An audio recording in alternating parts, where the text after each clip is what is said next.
Welcome in. Hi, everybody. It's Josette, everybody. Our what title did I give you last week? Production manager. No. That's it. Something's got to go wrong every time. I forgot to stop the music. But luckily for me, they're off. Luckily for me, I have the actual physical mixer where I can reach over and just hit the button. I didn't have to scroll through menus to do that. Production manager.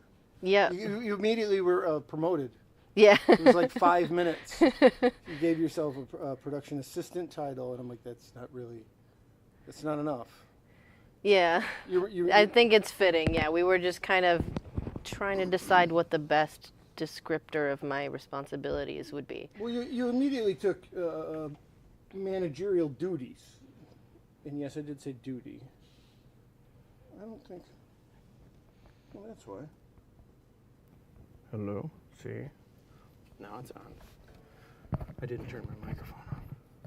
Something's going to go wrong every week. But now it's on. Okay. So, because you immediately started doing exactly what was great was you didn't just go, okay, and then wait, and you immediately started moving cameras around and adjusting. You're like, no, I don't like the way this is. I'm going to make this fit for how I do. And it was great. It was wonderful. And I was like, that's worthy of management. Okay, good. you got a promotion. I doubled your salary. Well, it's fun. I enjoy it.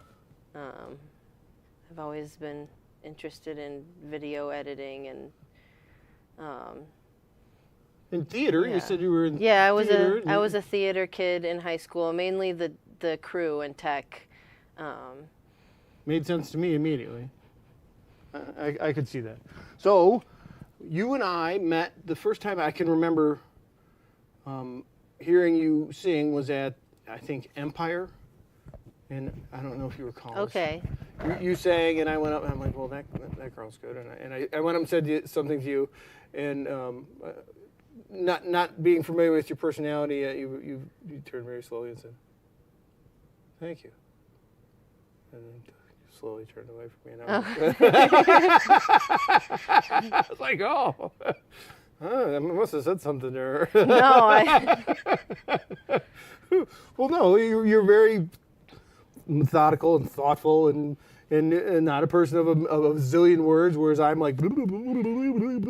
It takes me a minute to get like that with people. I have sort of two modes. It's where I, don't talk much, and a lot of people tell me that I'm very quiet or shy, but then if you get to know me, you might see the side where I don't stop talking, and we're getting to that point. I've witnessed a few moments where when it's something that's important to you, or something that means a lot to you, you have something to say. When you have something to say, you have something to say, and so that's great, and that's. I think you're a wonderful songwriter. I think you're a deeply thoughtful person. You have challenged me in thought several times. And that I really like. I like someone who is not afraid to take a stance on something and respectfully challenge somebody in thought, and not let people get away with an easy answer. One of my most enjoyable the night where we were at. What was it, Riverlands? Yeah. And we sat at the same table, and I sat with you, and then later Hannah came up, and that was the night where the both of you were challenging me on some very deep concepts, and I was like, wow, this is really heavy stuff, but necessary and deeply enjoyable. So that was great. And but from a distance, hearing you sing and play many times was a fan right away. So. As a songwriter, what is the first concert you recall going to as a person, as a fan, that you spent your own money on, you chose on your own, this is how I'm going, not like something you got drug along to was by somebody else, but you I'm going to this? My own money, probably Taylor Swift. It wasn't till college. I mean, I went to like Backstreet Boys when I was a kid. Yeah. I wanted to go to that, but I didn't decide to. It was just like, oh, we're going. And right. I also went to see, not a bad one. I went to see Evanescence. That was a birthday gift. That's a pretty good one. When I was a teenager. And they knew I wanted that. But yeah, probably Taylor would be the one where I was like, I'm going to this and I'm spending the money on it. Evanescence is probably pretty good, but that's a pretty hardcore rockish show, if I'm not mistaken. I've never seen them, but I'm familiar with what they do. I think I was like 12 or something. Maybe more like 13 or 14. Do you remember what venue you saw them? No, I can't remember where it was. I mean, it was definitely in Chicago. I can't remember which place though. No. I'm getting some weird sound. Sorry. My microphone sounds weird. But now, first record you ever bought for yourself? CD? I can't remember that. Did you ever buy CDs? Yeah, definitely. Well, there's a danger with some of you younger folk. I mean, I started out with cassettes, and then switched to CDs, in my like later childhood. But I had like Backstreet Boys cassette. Probably my first CD might have been like Britney Spears or Shania Twain, something like that. we have Blue doing camera switching today, and when she said Backstreet Boys and Shania Twain, Blue looked over me and went. Shania's a saint. I mean, unless we're counting like Disney songs where I was like 4 years old and I was carrying around this little cassette player that had a microphone attached to it so I could sing along. Yeah. Like that's how long I've been singing. Well, now I like that imagery. When I was a kid, my sisters used to take the cord from the vacuum cleaner, and they would stand in the living room because it was. When we were kids, all microphones had cords. There were no wireless microphones. So and Cher had her own TV show in the 70s. And my sister used to pretend to be Cher. And she'd take the microphone and play with the cord. And bet she couldn't sing. We're not afraid to tell her. Wendy, you can't sing. Well, it's still fun. It is absolutely fun. It was absolutely fun. Do you have a song that you would like to start with? Sure, yeah. This one is from my EP that came out in September. The EP is called Sleep.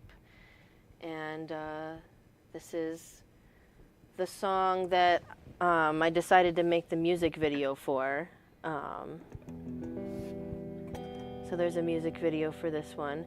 And I wrote it one morning when I woke up from this nightmare. I have recurring dreams. And in this one, I was on a sinking ship, and the water level was just going up, and I just got this horrible feeling like I was going to die and sink to the bottom of the ocean. Can't imagine why. Maybe I watched Titanic too many times as a kid. Perhaps. Don't fall asleep watching Titanic. That's the moral of that story. But I woke up and I wrote this about my recurring nightmares. It's called Last Breath.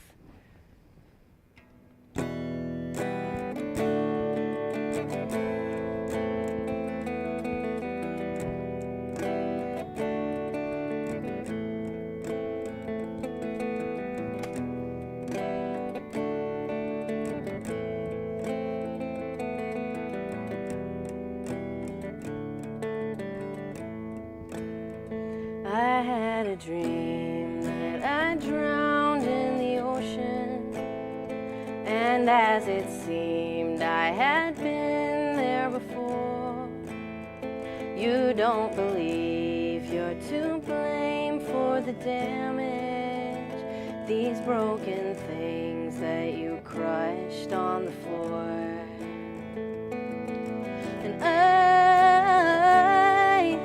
die every night after all this time. There's still a lie inside my fractured mind that I can't hide from. Close my eyes and count to 10, one last breath before the end.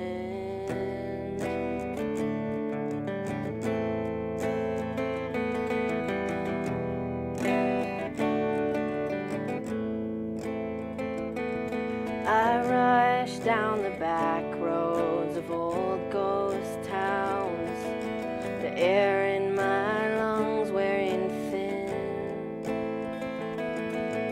Standing on the balcony railing, I try to fly, but I can't catch the wind. And I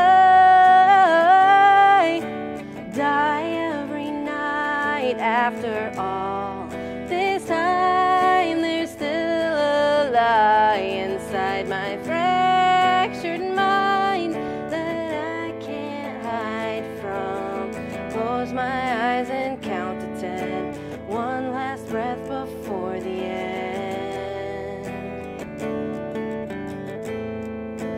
Before the end.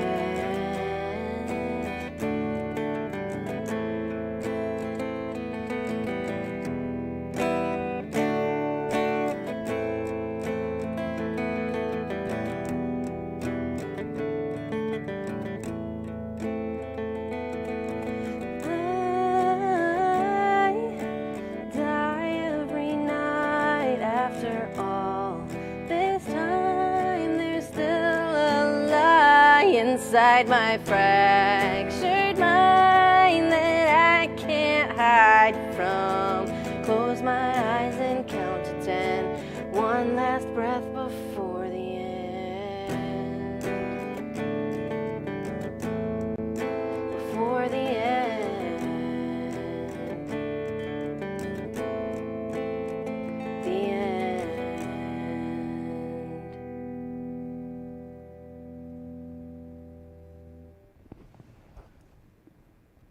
Wow. Thanks. That was great. Like, not that I didn't expect it to be great, but that was like, Thanks. really? And I had, normally I'm struggling so much with sound, and knock on wood, things have been going a little better this week than in previous weeks, previous months. I think once we get the hang of things, it'll get easier and we'll have fewer problems. It was right today. Everyone was early, and for about 20 minutes we were all sitting around looking at each other. It was kind of funny. But it was there were fewer things to fiddle with, because we did even a little actual sound check where you played a song, and we had enough time, like even before Blue got here, and so like it was sounding good, and so I was just sitting here actually just absorbing, which never happens to me. I was like just absorbing the song, and it was really enjoyable. So really great. The imagery, the I don't know, the structure of the chords, and it felt like water rising. Like I got a feeling of like literally, I could feel that. Yeah, I like how the production of it turned out to, probably a lot of people know Adela. She plays the cello. She played on that song. And I told her and my producer, Charlie, make it sound like we're on the Titanic and it's going down. Right on. And they did. It does sound like that. That's beautiful. That was great. Now, how long ago did you do that? Did you create that EP? Last year. It came out in September. Okay. Oh, did you say that already? Yeah. That it came out in September? Yeah. Sorry. That's okay. Cool. So let's see. If what is your favorite ice cream? That's always a standard question I ask. Do you like ice cream? Yeah. had I somebody would tell me probably they were- go with like Chunky Monkey or like, you know, strawberry is a classic. I always love strawberry. That's good. That's good. My wife, Dawn, used to buy Chunky Monkey with the little pieces of chocolate in it, right? But she would take the pieces of chocolate and she would eat, and then she would spit the little pieces of chocolate out. What is that about? That's awesome. And then, do you have a favorite color? Like blue violet. When I was growing up, I would always say it's blue, but purple's always been there too, and somewhere in Some between shade is of the- like the perfect shade. All right. Okay. All right. That works. Well, I was trying to figure out what if I should play a song that, or if yesterday was my wedding anniversary, Oh. and I've often said that I don't, and I say it half in jest, but I do believe it to be true that I don't think I would have lived this long if I didn't meet Dawn. There's an element of there was self-destruction happening, and I think there's a line in that Tyler Childers song "Feather Indians" where somebody says they're talking about, he's talking about smoking or getting high or something, and so he says, then don't you realize that's bad for you? I'm paraphrasing what the line of the song is. He says, up till now, I really didn't have any reason to care, essentially, is what the line is talking about. That was sort of where I was in life at that point. I really didn't have much reason. I had my kids, but I was really struggling to, keep it together. And then little by little, I found reasons and strength in this person, and examples of strength, and every year, on our anniversary, it seems weird because yesterday we were like, how long have we been married? Like it's not that big of a deal to us. She didn't get mad because I forgot. But then it was like we're doing the math, and it was like 18 years, and I had been married before, and it wasn't really that long, and it seemed like a long time. And this 18 years seems like nothing. And so I was trying to think of something to play, and I decided to play a cover by Jason Isbell because he's one of my favorite songwriters, and I did this once a long time ago on the stream, but this is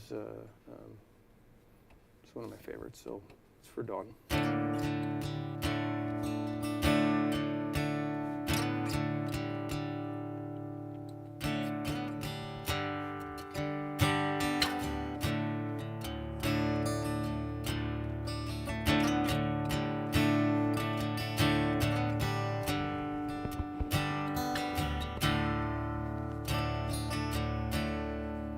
Heart on the run, keeps a hand on a gun, can't trust anyone. I was so sure what I needed was more. Shoot out the sun. Days when we arranged flew off the page, such damage was done. I made it through, 'cause somebody knew I was meant for someone. Girl, leave your boots by the bed. We ain't leaving this room. Someone needs medical help for the magnolia's bloom.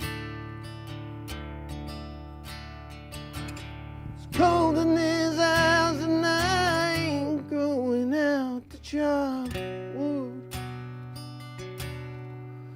Cover me up and know you're enough to use me for good.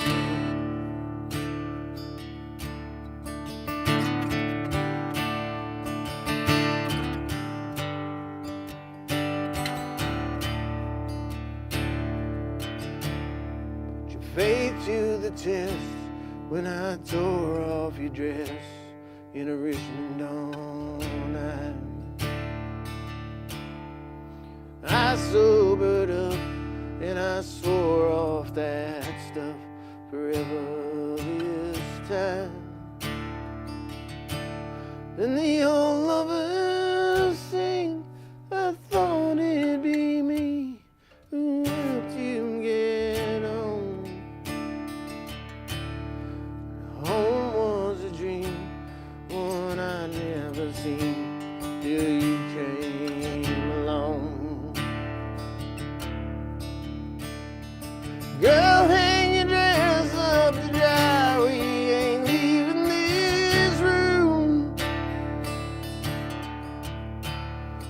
As the breeze breaks open wide and the river runs through, and carries this house on a stone like a piece of driftwood. So cover me and know you're enough to use me for good.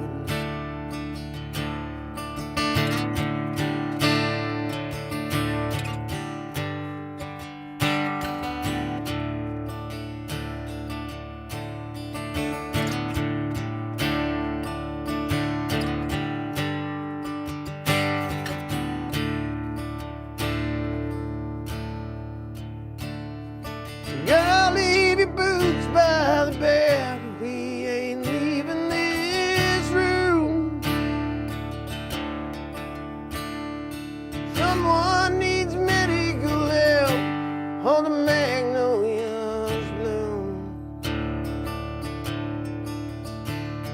It's cold in this house and I ain't going out to chop wood. So cover me up and know you're enough to use me good. Cover me up and know you're enough to use me for good.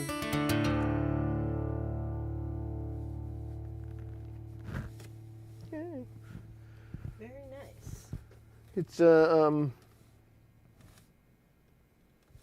getting sober didn't seem like it was possible, and then it was.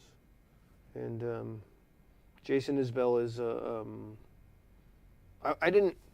I always liked his music, and then I didn't find out till after I listened for a while and heard some interviews that he also struggled and was somebody who walked a similar path, and then I became familiar with that song, actually, after being familiar with some of his other material, and like zillions of other people, it spoke to me. And many lines in that song run parallel for me. So the concept is about songwriting and being one of my favorite songwriters. I figured I would feature something that both honored my wife and talked about one of my favorite songwriters. So that was what I chose to do today. So that was my choice for today. So what we need to do, though, is the album side of the week. And this week, last Thursday I played at Black Dog Vinyl with Michael Rees, his songwriter showcase, who was a friend of yours, and you were kind enough to be there. That was nice. And he's my roommate, so I can just get in the car and go with him. that makes it easier. And he's immensely talented. You guys were talking about his style, which is he never plays the song the same way twice. He's it's like his songs are a framework, and it's very improvisational, and he'll bring the audience into the words, and he'll comment on something in the room. It's really a great experience. So if you get the chance to hear him, you should hear him. But while I was there, I can never resist going and thumbing through the bins. And sometimes you don't find anything. And this week I found a whole bunch of stuff. And this was a record that my brother had. And I'm always searching for the cheap things, because you can find $30, $40, $50, $100 records over there. But I think this one was like $11. And side one has a Message of Love, Talk of the Town, and Porcelain. And it's just an EP. Pretenders EP. And it's great.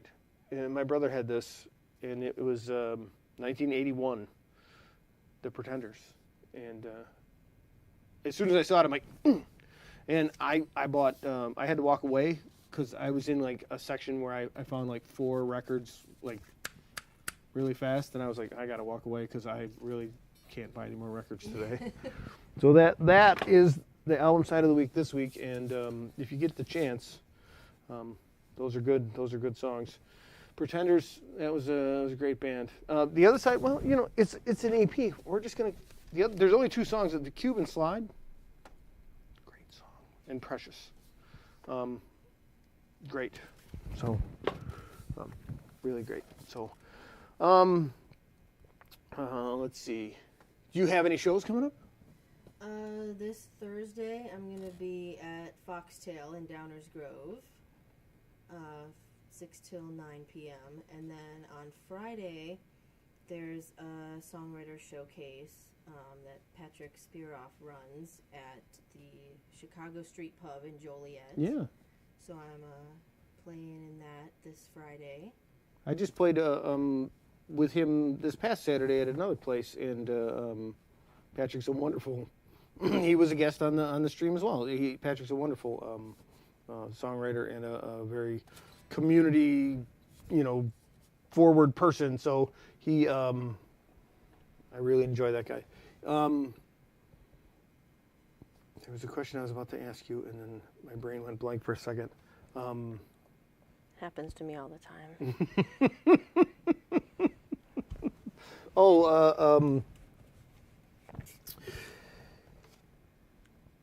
No, it's gone. Do you have another song? Sure, yeah. Maybe I'll think of it while you're singing. So I've kind of got 2 album projects that I'm working on right now. One of them's going to take a little longer. But there's another one that I'm hoping to release by the end of this year. I'm working with a recording studio out in Boston. It's called Plaid Dog, and they do a crowdfunding model. So I'm going to go out there. We're going to record a song, and then we're going to launch a crowdfunding campaign where I ask my friends and family to contribute, and however much we get, that decides how many more songs we're going to do. I'm shooting for 4 total. So more info on that to come. But this song is one of the ones that's not going to be out till next year, probably. You'll hear the other ones very soon. This is one. When did I write this? I wrote this like a year or 2 ago. The This one is called Michigan Avenue.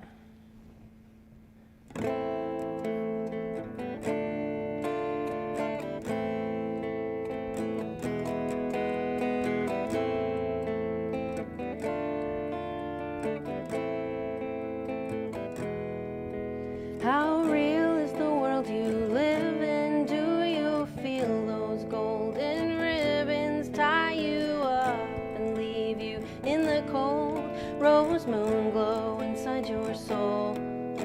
There's a haze in the way you say my name. It's frayed the way you change your games. Long fights kept me awake at night. Nothing in me left to take. Is that alright? Dethroned, disowned. The gods are displeased with the size of your ego. Kiss your lovers, kiss your friends, kiss your foes, then strike them dead. And you ride your tallest horse down Michigan Avenue. They all look at you, but you're stringing safety pins. You're stringing safety pins on the inside.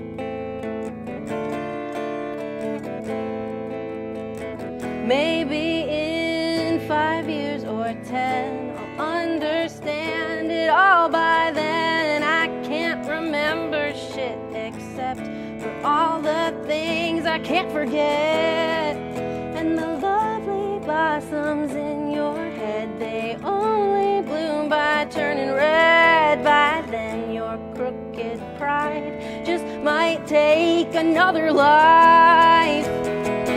Dethroned, disowned, the gods are displeased with the size of your ego. Out of the cage and into the stocks, I had to pick my own damn locks. And you ride your tallest horse down Michigan Avenue.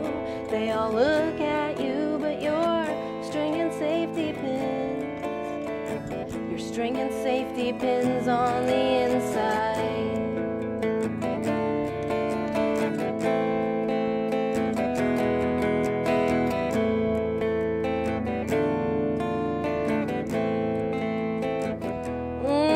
She'll murder you with words. Oh, she knows the ones that hurt. And you'll get what you deserve, even if you never learn. And you ride your tallest horse down Michigan Avenue. No one looks at you, and you're stringing safety pins. You're stringing safety pins on the inside.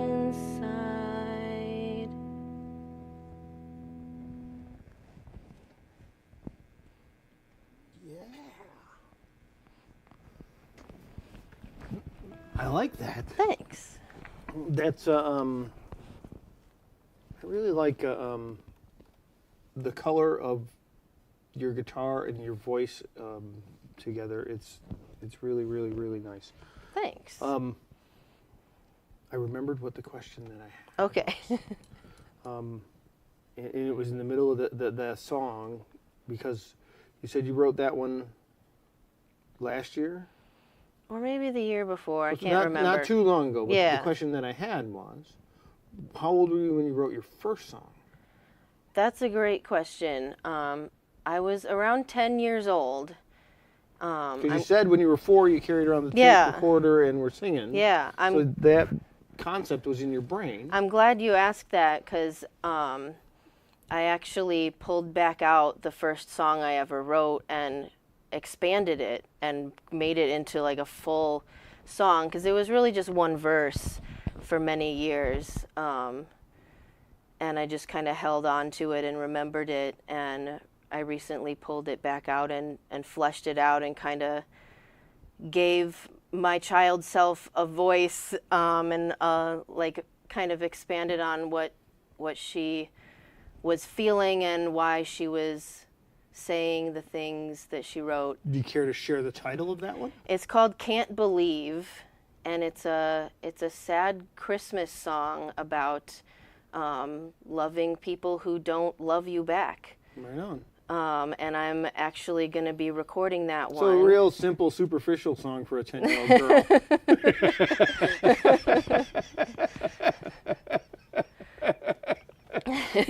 No depth of thought there or anything. I had so many thoughts I couldn't even articulate them at the time, so that's what I'm doing now, is expanding upon what she was trying to say. So I'm going to be recording that one in Boston with Plaid Dog. So hopefully this December I'll have some stuff to release, and That's I'm great. really excited about that one. Now, did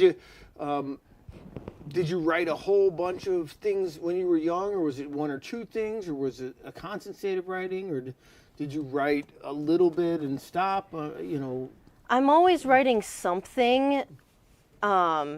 Back then it was mostly short stories and like short novels. Storytelling. Yeah. So I've just kind of meandered throughout various modes of storytelling, and music is something that I keep coming back to, because there are things that you can express with music, with notes and chords, with different instruments that you can't express in words, that it's hard to express otherwise, and that's why we do it. You can express feelings without having to say words. Yeah, exactly. And that's the thing that I like it. Now, when writing, you said, short stories or poems or the different versions of writing that you were expressing. Were you in any kind of like band or stuff when you were a kid? You said theater. No, I tried to start bands, but nobody else was serious about it. I would try to, and they'd be like, yeah, totally, but then we never did anything. School band, anything like that? Did you play in like the school band, yeah. Clarinet or the saxophone? I did percussion for a couple years, and then Me too. I also did choir a little bit, and then theater. So I was always doing something. Choir was the thing I wish that I had done, because I wish that I could sing harmony. Like I can occasionally get lucky, or I can concentrate real hard, and sometimes I can sing like harmony. I do a song with Deidre that she likes, and I don't know who even the artist is, but the song that she likes to do is Lighthouse. And I've heard it a bunch of times, and there's a great harmony in it. And one time, I was able to sing the harmony with her. And the next time she's like, "Oh, can you sing that harmony?" And I went to try to sing it. I have no idea, so it's a totally hit or miss with me. Like sometimes I can hit it, sometimes I can't. Sometimes it's real easy, and sometimes same song 3 times. And that's where I wish, that's the kind of stuff that you learn when you're in, chorus or whatever, that you learn how to do that repeatable. And it's just something that's eluded me over the years, and I wish I can obviously sing notes, but it's some disconnected in my head that It takes some practice. Like when I'm listening to music and singing along to it, sometimes I'll sing the harmony, or I'll make up my own harmony to just, practice doing that, so that I could do it if anybody asked me to. It's just something that it just seems so hit or miss for me, and like I said, I wish it was some of the musical attributes that I've developed over the years. The root of them come from being in school band, from listening to the band director telling, like I said, the saxophone players, or what, because being a drummer, you're in the back, goofing off half the time, being idiots back there, but listening to all of the things that the band director is teaching everyone. If you're paying attention, you're absorbing all those things. So that stuff was never lost on me. Most of the musicality that I've developed is because of the time spent in that room, and so none of that stuff was lost on me. And it's I feel like I missed part of a skill set by never being in choir. I wish that I had. That's something I admire in people who spend some time there. So for sure. Let's see. It's What is your biggest? What is your the question that I usually say is what is your why, or what is the thing that drives you to do this? Do you think? I feel the need to explain myself and express my thoughts. I write so that I can figure out what I think. There's a lot of processing that goes on in my head, and when I write things down, it helps me. It's like putting a pin in it. And then I can go back and look at it and go, okay, I explained this. Like I've been experiencing that with the songs that I've released, where something happens to me again in a similar way. It made me feel the same feeling, and I go, okay, I already explained this. I expressed this. It's there on paper, out in the world, and that like makes me feel better about it. It makes me feel more secure. or you can refer somebody else here if you'd like to know where I stand. If you want to understand how I feel, there you go. Right. You can refer to this, and you could right. Well, that's I think that that's you use the word processing, and there's an element of I think when there's a point for me, like I really didn't. I think part of the reason why I asked that question is because everybody's answer so far, every single person's answer, there's a part of me that is like, yeah, like it's like, because even though answers tend to be similar but different, the same, it's little pieces of each one of those answers that all apply to me, because for myself, I was never really sure what drove me to do this, for starters. Like there's an element of the simplest motive that a teenage boy can have, which is to try to get a girl. There's that, hey, notice me because I'm kind of a dork, and maybe this will make you notice me. But then there's also all of this processing that you don't know what the heck, and so it's this way to start processing, which is a great word for it, which at the time, I don't know that's what I'm doing.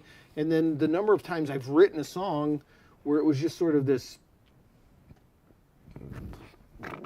I don't know what this is. And then later you look at it and go, now I know what that was. But at the time, I didn't know what I was really writing down. It's like I'm making a map of myself. And I've had a lot of people in my life try to tell me who I should be, tell me who I am, despite me knowing who I am better than they do. So I also feel like the more I write, the more I can have a solid picture of who I am and know that for certain, and not be able to be swayed by somebody trying to tell me who I am. I know who it is. Or is it just a giant middle finger? I'm sorry. No, I think one of the things I admire about you in the short time I've known you is that you have a very clear understanding of who you are and what you think. And I've had to work at that a lot, and I finally feel like I am in a good place in terms of that. Like I have a lot of struggles in my life, but I finally feel like I know who I am, and I'm not willing to back down on things that I know are right. And maybe it's because I'm in my 30s now. Maybe that's what your 30s are for. Yeah, took me longer than that, so congratulations. I think that's good. I think those are all good answers to the why question, and I think that's great. So you gave me any point things of significance that you'd like to share with the class? coming up? You gave your crowdsource, yep. and you got a couple shows. And, Yep. Are you going to be in the circus or anything? Not Highwire? not Unicycle? currently in the plan. No. I never know. Not ruling it out, though. Never know what's going to happen in the future. Who knows what skills I'll gain over the next Can you juggle? few decades. Not very well. I But was that's taught not a how no. to do that. I was taught, but I would need to practice. Practice is key to everything. Let's see. Well, as always, melmusic.com for anything that I have coming up, melmuzic.com. I am at Ellen's Tap in Glen Ellen on Saturday, and then next week I am at Preservation in Geneva with Tim Swan. He's graciously allowed me to be a guest for part of the night, and then I will play along with him for the rest of the night. And then coming up in the lounge, Songwriters Lounge, on the 24th, the aforementioned Michael. I always want to say Michael Reese, but I don't think he owns the hospital, so it's Michael Reese. And then July 1st, Mary Sheridan, and July 7th, the aforementioned Hannah Delilah shall be here. And I think that's all of the business. Is there anything that you wanted to add? I finally got JosetteKacey.com. I'd been meaning to just get around to the domain name for a while, so I officially have just like an easy website to tell people to go to. Do you know the reason that MeL Muzic is MELMUZIC is because when I went to secure the domain name in 1999, MeL Muzic spelled normally was already taken in 1999. That's the way it goes. Yeah, I mean, my first email address was spelled really weird. I had to spell it really weird because I didn't want to put numbers. So deeply uninterested in that statement. You were just like. Mm-hmm. That's just my I'm processing what you're saying face. That's just like I'm computing. It was the Melbourne Music Festival. That's what it was. And I was like, really? Okay. Why didn't they just Melbourne? Yeah. Why not? Why not use the whole word? I don't know. It was easier for them back then. All right. I think. Did you read the joke? No, that's the last thing. Oh, okay. That brings us to the dumb joke of the day, though, which was. I'm very excited about the dumb joke of the day today. So it was. I didn't write down anything on the envelope. Okay, because sometimes I come up with a clever, like I had a joke about mimes, and it was by Shields and Yarnell, but you probably don't even know who Shields and Yarnell. They were on every they were on the Cher show. They were on every bad '70s show there ever was. They were mimes. Okay, so the dumb joke of the day today. What kind of music does a balloon hate? Blue, what kind of music does a balloon hate? I don't know what kind of music does a balloon hate. Pop music. Oh no! Oh! Oh no! Oh no! There goes the goat. I've knocked the goat out of reach, so we're just gonna have to scream. Ah! That was really as dumb. That qualifies as a dumb joke of the day. So I think that works. So thank you very much for being here, Josette. I really appreciate it. Yeah, thank you for having me. And thank you, Blue, for running in as. I think that he would qualify as the assistant production manager if you were the production manager. Or the temporary production manager. That's the nicest thing anybody's called me all day. There's worse things. I think we're going to have to get a production manager camera so that we can click on the like they do on the other.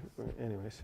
Show behind the scenes. Right, the behind the curtain camera. So, all right, that was it for the week. Next week is my son Jack's birthday, and I had not planned a guest. But he may not have any interest in, because he's 15, and he may be just like, I don't care. You could go do your little stream thing, Dad. I don't care. But we're probably going to go to dinner or something. But the day's open for him. Maybe I'll have Jack as a guest. Who knows? Might not be here. I haven't made plans. Or I might just turn on the camera and, I don't know, write songs about Jack. I think that's what I'll do. I'll write songs about Jack next week. Or maybe not. I don't know. I haven't decided yet. I don't have plans. But thank you all for being here. The Songwriters Lounge is really enjoyable for me. Thanks. All right, and be kind to each other, and unless, well, you don't have to be kind to somebody who's not kind to you. I don't know.